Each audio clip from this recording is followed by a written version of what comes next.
a half better. If you come and look at these two, buddy, these are actually post sort of change of setup swings. The setup's good in both these cases, okay? You've got a nice sort of lead arm there now, and the club going down from that shoulder. Yeah.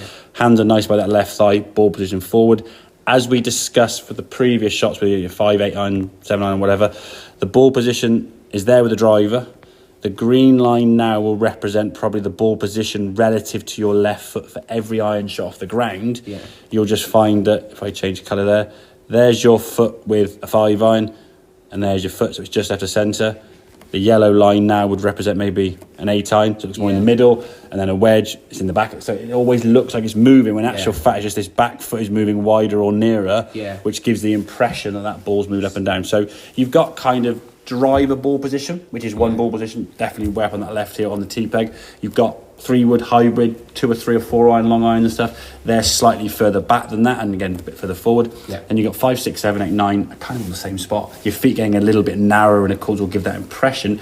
Then you've got wedges and chip shots, very different setup again. So you haven't got kind of 14 different segments going back. The main focus, as we said today, is just purely on what this hip on the way back does and this hip on the way forward does. Okay, if we look at these movements here now, we want to see yourself moving around so that the hips stay between those red lines and then move towards target this way. You look at this left hand one.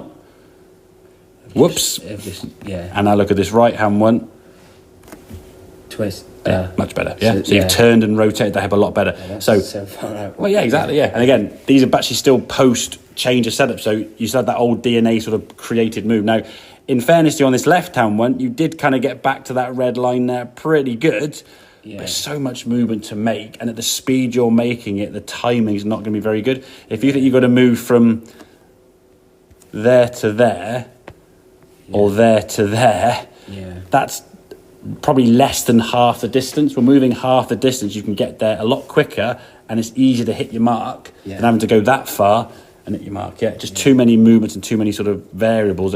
So from here now we can move back, boom, you've hit your hip on the line there now. And now into impact, you've moved everything, as we said, left of that line, really good spot. As we said, the left arm gets this little bit kind of shrugging up there slightly. I was going to say, do my shoulders feel a bit maybe? I think when I stood behind you there, your shoulders did look a bit shrugged, didn't they? I said, just relax your shoulders. I think a lot of that's just grip pressure. People squeeze the club too tight, and they're trying to hit the goal, but they're trying to move this table.